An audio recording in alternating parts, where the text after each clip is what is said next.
Hello everyone, তনয় আর পাকশালাতে সবাইকে স্বাগত জানাই।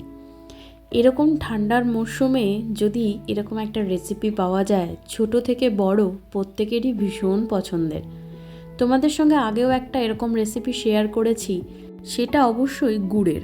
তাই আজকের রেসিপি পায়েস, এটা গুড়ের নয়।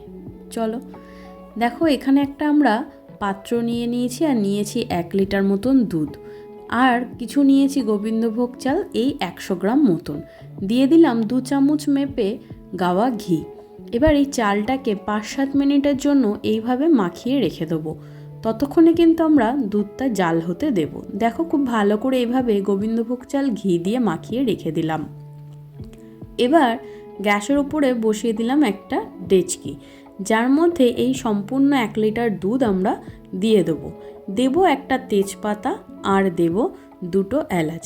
আজকে ভিডিওটাতে মা রান্না করছে না, করছি আমি। আর নিলাম কিছু বাদাম, তোমরা তোমাদের পছন্দ মতন যে কোনো বাদাম নিতে পারো। দেখো, দুধটা খুব ভালো করে জাল হওয়ার জন্য অপেক্ষা করব। আজকে হেসেলটা আমার ঘর থেকেই হোক, তাই জন্য করছি। দেখো, এখানে আমরা যেহেতু গোটা কাজু নিয়েছি, তাই এইভাবে ছুরির সাহায্যে এগুলোকে 2 খণ্ড করে মাঝখান থেকে নেব। তোমরা চাইলে কিন্তু ভাঙা কাজুও দিতে পারো, বা গোটাও যদি চাও তোমরা গোটা দিতে পারো, তাতে কিন্তু কোনো অসুবিধা নেই। এখানে আমরা পেস্তা ব্যবহার করেছি, এটা কিন্তু অপশনাল, তোমরা চাইলে দিতে পারো, নইলে সেটার কোনো প্রয়োজন নেই। শুধু কাজু বা কিশমিশ দিয়েও কিন্তু হয়, না থাকলে সেটাও কোনো দরকার নেই। দেখো, আমরা এখানে পেস্তাগুলোকেও একটু হালকা হাতে এইভাবে চিড়ে ভেঙে নেব, তাহলে কিন্তু এর স্বাদটা অনেকটা ভালো হবে এবং খেতেও খুব ভালো লাগবে। দেখো, দুধ খুব ভালো করে কিন্তু বলক উঠে গেছে। এবার একটা বাটির মধ্যে এখান থেকে বেশ খানিকটা দুধ কিন্তু আমরা তুলে রেখে দেবো। সেটা কেন তুলে রাখছি তোমরা হয়তো ভাবছো, মা দুধ কেন তুললো? তার জন্য একটা ছোট্ট টিপস তোমাদেরকে দেব। এইটা যদি তোমরা ফলো করতে পারো, তোমাদের পায়েস কিন্তু একদমই জমাট বেঁধে বা থকথকে হয়ে যাবে না। দেখো, এবার ওই অল্প একটু দুধের মধ্যে আমরা এবার সেই মাখিয়ে রাখা কিন্তু গোবিন্দভোগ চালটা দিয়ে দেবো। দিয়ে দেওয়ার পর খুব ভালো করে কিন্তু এভাবে নাড়িয়ে চাড়িয়ে আমাদের ভাতটা সিদ্ধ করে নিতে হবে।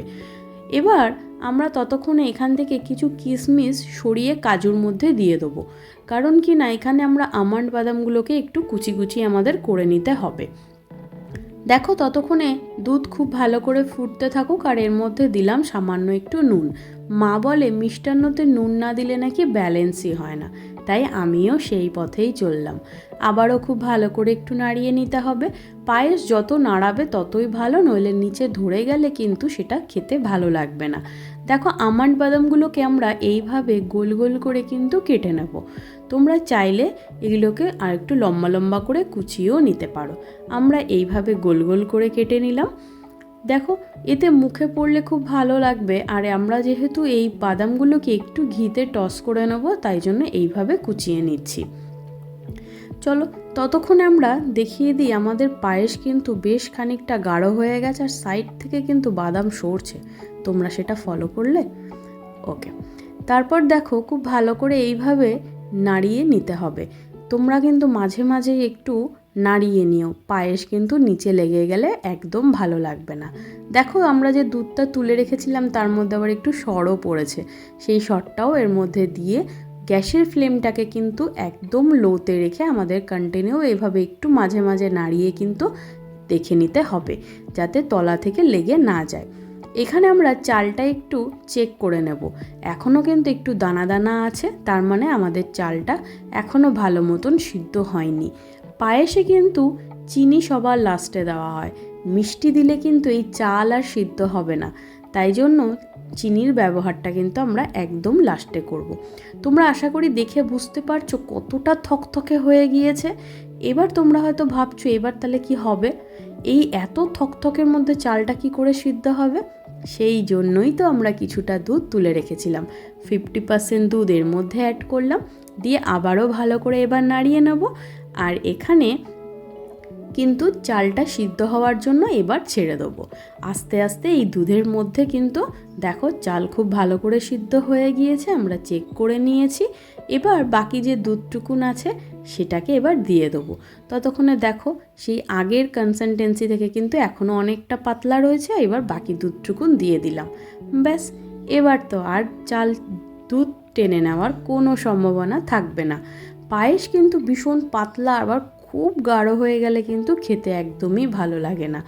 দেখো হালকা এবার একটুখানি ভালো করে জাল করে নিতে হবে আমাদেরকে।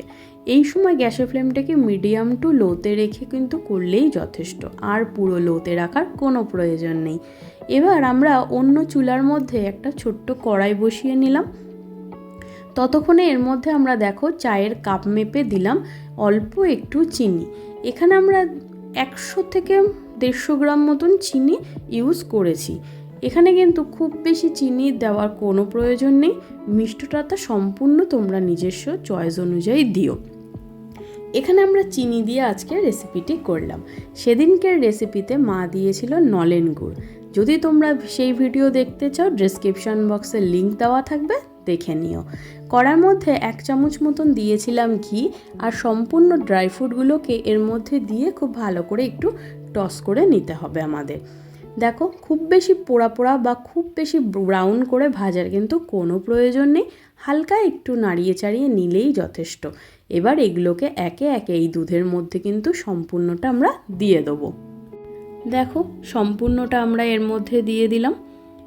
এবার এটাকে কিন্তু খুব ভালো করে নাড়িয়ে নিতে হবে। বাচ্চা থেকে বড় প্রত্যেকে কিন্তু পায়েস খেতে ভীষণ পছন্দ করে, আর যেহেতু চিনি পড়েছে সেহেতু চিনি থেকে যেহেতু জল একটু রিলিজ হবে, সেই জন্য একটু হালকা পাতলা কিন্তু এখন হবে।